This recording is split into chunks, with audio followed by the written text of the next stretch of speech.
poor human mechanic inherited the grumpy albino alien dragon, not knowing it would hold the key. The will was short. A few faded lines scrawled across a digital slate. To my grandson, Jace, I leave the hangar, the debts, and Varnix. God's help you. Jace stared at the message, jaw slack. Varnix, he muttered.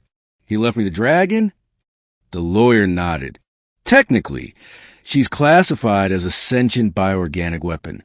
But yes, the albino one, the grumpy one. Jace groaned. Great. The hangar bay reeked of oil, ozone, and burnt wiring, exactly like his grandfather's old workshop back on Earth. Half the ceiling lights were flickering, and there were scorch marks along the walls.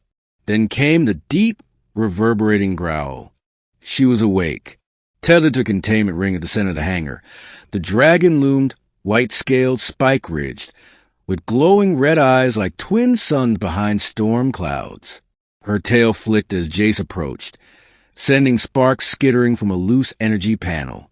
You smell wrong, came a guttural, telepathic snarl in his head. Jace winced. Yeah, I get that a lot. You are not Varric. You are small, unimpressive. I'm also the only one who hasn't sold you to the black market yet. So you know points. Varnix hissed. A gust of warm, sulfuric breath blasted him. She didn't like him. That much was obvious. For weeks, Jace tried to repair the damaged hangar, fix her containment circuits, and just keep things from falling apart. She ignored him, or insulted him, or scared the hell out of him with subtle flexes of her power, melting wrenches, warping fuel pipes, freezing entire rooms with one exhale.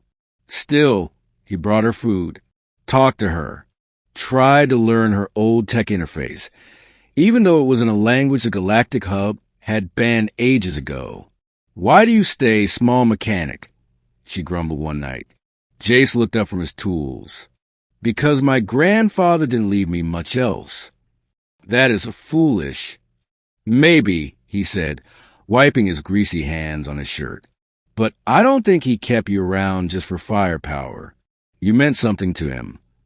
She was silent for a long moment. Then quietly, I was his shame and his secret.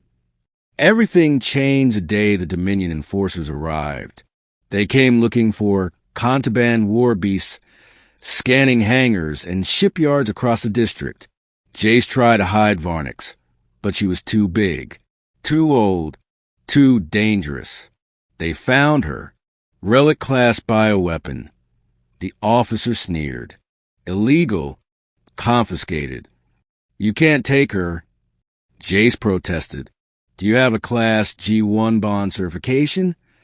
No. Then you have no claim. Stand aside. Jace didn't. Not when they raised their rifles. Not when they tried to cuff her neck. Not even when the officer hit him. That's when Varnix moved. Chains shattered. Lightning burst from her jaws. And the sky above the hangar split with a roar that froze blood. She didn't just offend him. She chose him. The battle was quick and brutal. By the time smoke cleared, the enforcer shuttle was slag, and Varnix stood protectively over Jace's bruised body. He coughed. You didn't let them take me. You are mine now, she rumbled, as I was once your grandfather's. He blinked. Wait, is this a bond? She nodded. It is ancient, sacred.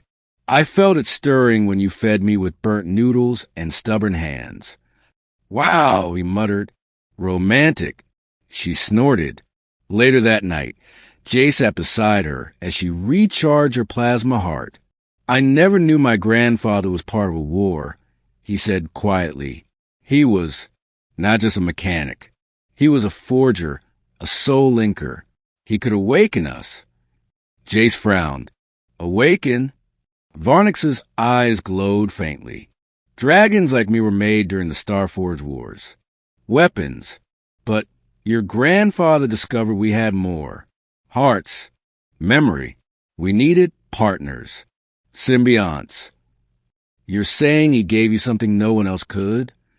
Yes. And now, so do you. She lowered her massive head. Her horns brushed his shoulder. There is a reason I remained dormant all these years. I was waiting. For me? For the one who could unlock the vault. Jace blinked. What vault? Underneath the hangar, beyond a wall of bio-coated locks that pulsed open at his touch, they found it. An ancient chamber of starstone, holocrystals floating midair, a war map long deactivated, and in the center, a sealed core of alien alloy, radiating power. The core of Varn Soluan, she whispered. The key to awakening the others. Others. My kind, she said softly. Scattered, sleeping, or enslaved. You can find them. Free them. Jay stared at the glowing core. I'm just a mechanic, he whispered. No, she said, curling protectively around him. You are more. You're the last soul forger's heir. And I am your wings.